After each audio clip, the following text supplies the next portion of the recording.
The unit's purpose of turtle graphics was to teach us how the turtle module can draw intricate shapes using programs that repeat simple moves. Drawing a hexagon. First, we import the turtle module. Then we define the variable.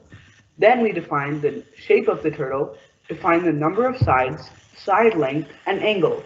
The angle is defined as 360 degrees divided by the number of sides, so that the user does not need to plug in all the numbers.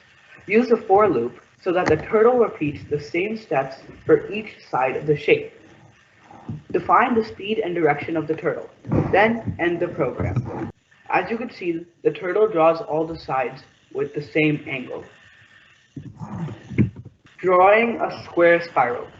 First, we import the turtle module. Then, we define the variable.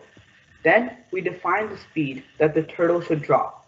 Make a for loop to perform the tasks of the direction of the turtle.